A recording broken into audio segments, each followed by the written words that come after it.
welcome back to another dojo topic. Hey, have you ever thought about, wanting to say something, but you think better of it and you're like, maybe I should just be quiet, or you find yourself playing small when you wish you wouldn't do that?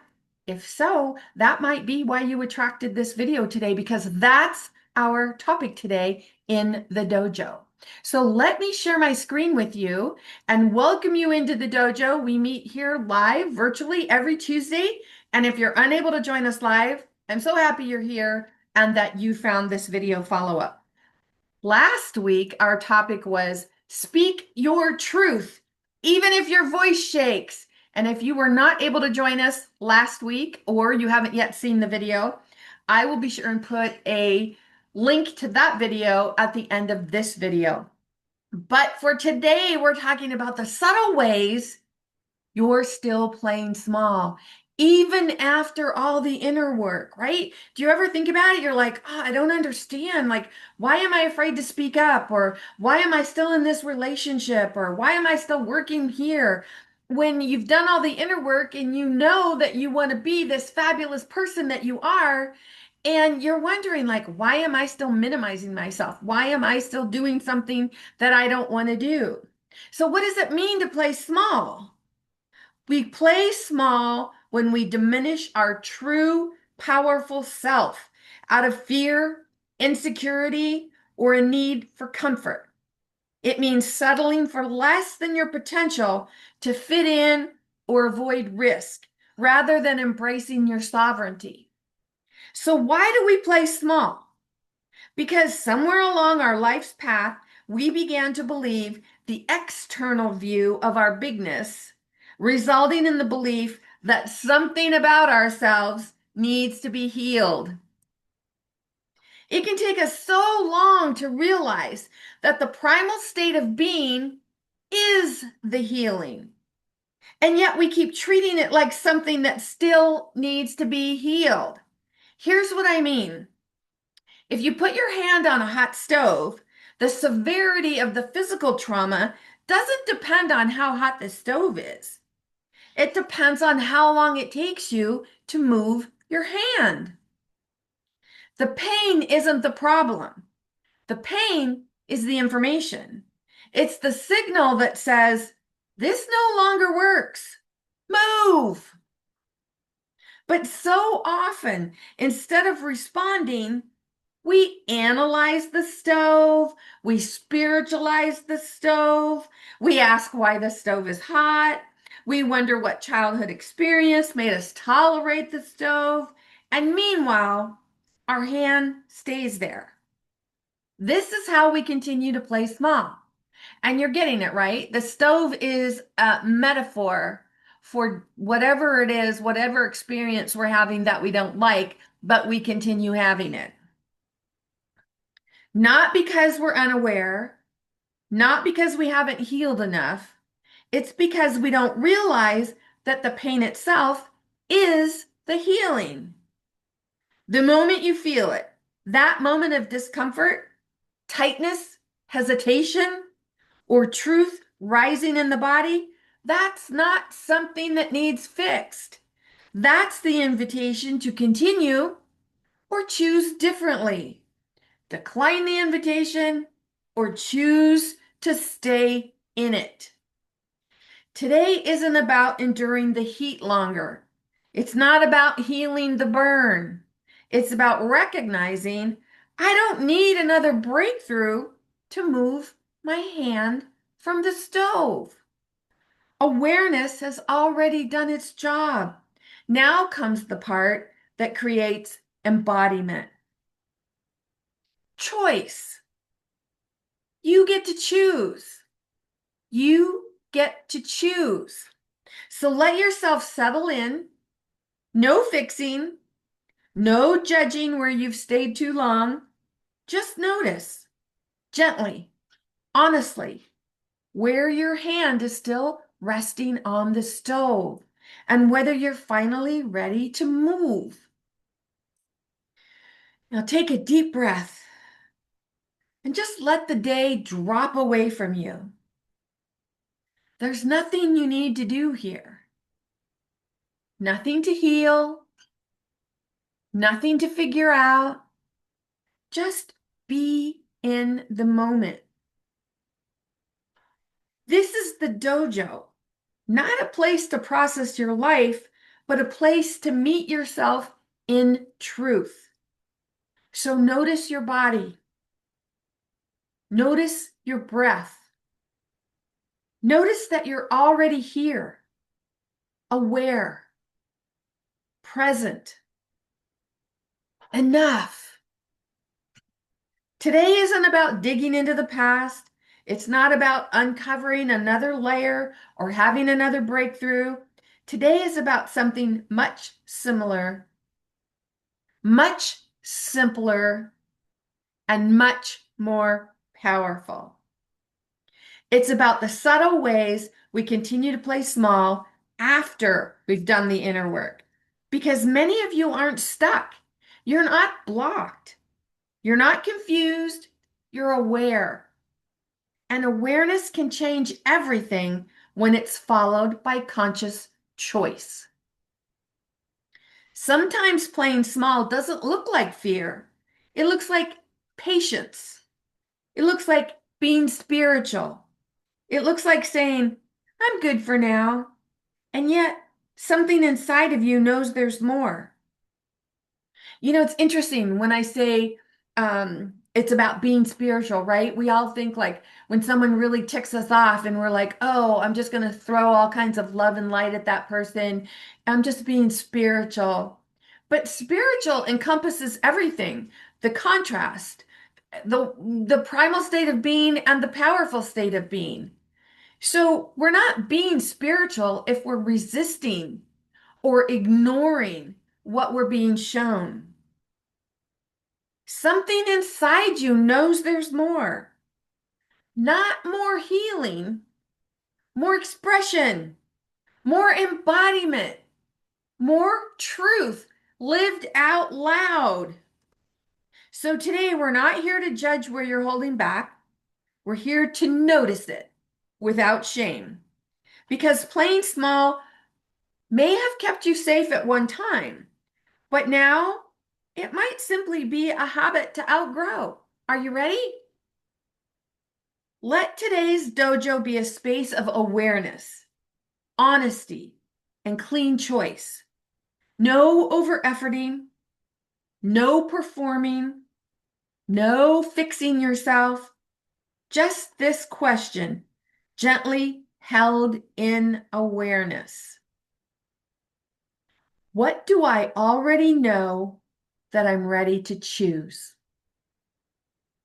Now take another breath.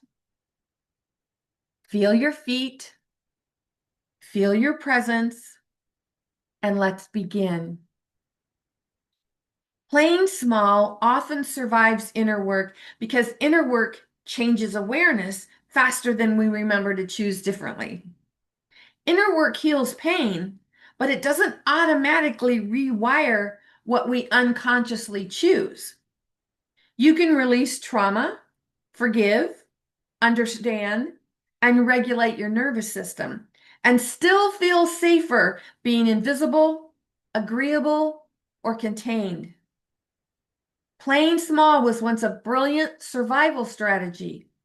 Inner work thanks it, but embodiment asks you to outgrow it and stop playing small. Awareness feels complete, so movement feels optional. After deep inner work, awareness can feel like arrival. Oh, I see it now. I understand why. I'm conscious of the pattern. But awareness without action creates a subtle stall. The ego says, we're good here. Not because you are, but because staying put feels familiar. The ego doesn't disappear, it evolves. It starts sounding like, I don't need to prove anything. I'm detached. I trust divine timing. I'm already whole. All of which may be true, and still be used to avoid expression, risk, reward, and expansion. Can you see how you might be playing small when you say, okay, I'm being all spiritual about this, and so I'm just going to sit back and allow whatever is supposed to come to me to come to me. But you also want to take action, but you want to take action through divine guidance, not just action for action's sake. Inner work resolves pain, not permission. Healing removes the charge.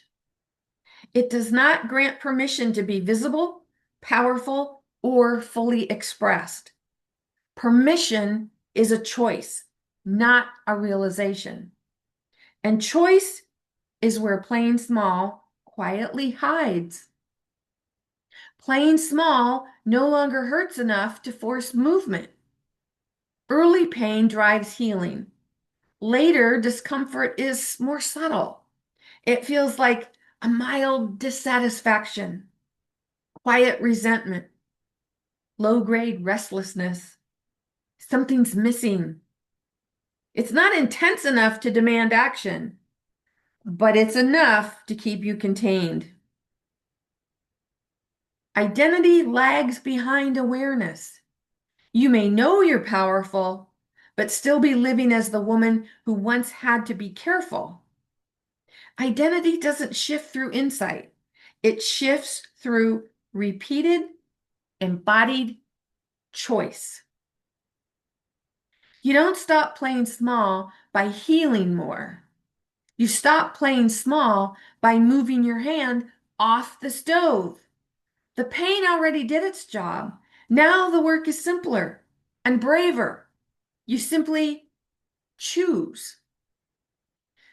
I'd like to share a personal example with you of one of the most subtle ways playing small can survive inner work. After I reached out to my sister and took responsibility for any way, knowingly or unknowingly, I may have caused her mental, physical, or spiritual pain during our childhood, I realized something important. What delayed that moment to reach out to her wasn't confusion or avoidance. It was fear. I was afraid of her reaction. More specifically, I was afraid of being on the receiving end of someone's anger, even while acting from kindness and love. For a long time, I knew the loving thing to do. I was aware, I was clear, and yet I delayed acting on it. Not because I didn't care, not because I hadn't healed, but because somewhere in my body, I was still holding a fear of being the recipient of someone else's anger, even when my intention was to be kind and loving. That's playing small. Not staying silent because you're unsure, but staying silent because you're trying to manage how someone else might feel about your truth. And here's the key. The discomfort I felt wasn't a sign that I needed more healing. It was a signal to move my hand off the stove. The pain wasn't punishment. It was guidance. The moment I saw that, the choice became simple. So I ask you, where in your life are you delaying a loving, truthful action? Not because it's wrong, but because you're afraid of how someone else might react. Here's the part I didn't expect. After I finally reached out to my sister, after I spoke my truth honestly, took responsibility, and offered a heartfelt request for forgiveness, do you know what happened? Nothing. She didn't respond. No explosion. No rejection. No closure conversation. And yet, I felt euphoric. Not because of what she did, not because of what I did, but because I completed the action. For the first time, I wasn't managing someone else's potential reaction to a situation. I wasn't bracing for anger. I wasn't trying to control the outcome. I spoke from truth, cleanly, lovingly, without expectation. And that's when I realized something profound.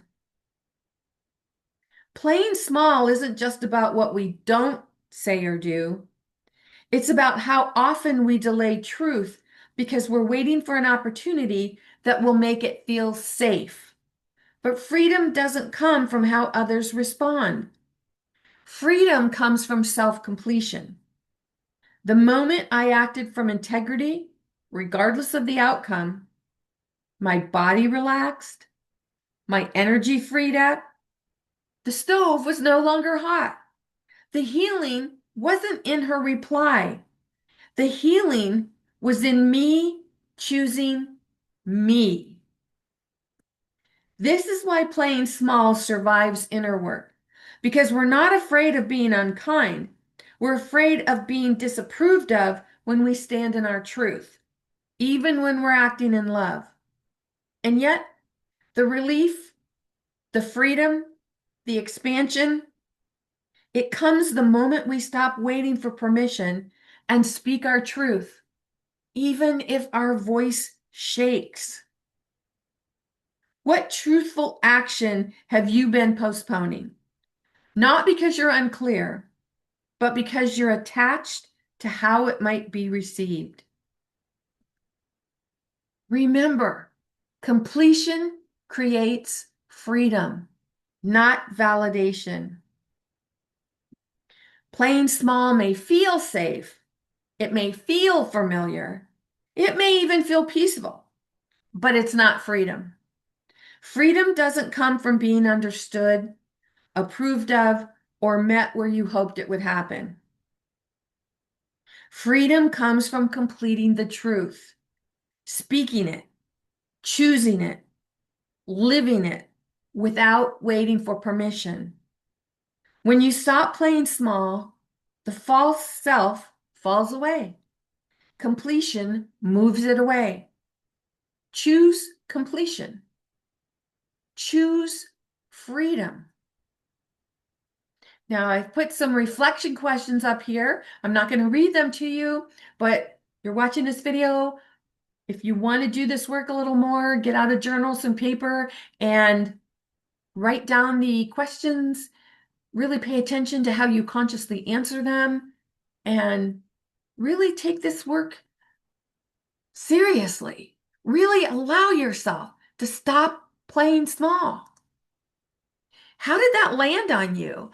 Could you see yourself in any of this? Did you notice where you might be playing small in any area of your life? Maybe in a relationship or with your finances or with your health, maybe your career. You have the ability to just say, you know what? I've had my hand on the stove long enough. I'm done with this. If you want any kind of support with this, please visit me at masteringyourbeliefs.com. In the meantime, this is Nancy Mueller, the one and only Life Sensei, saying ciao for now.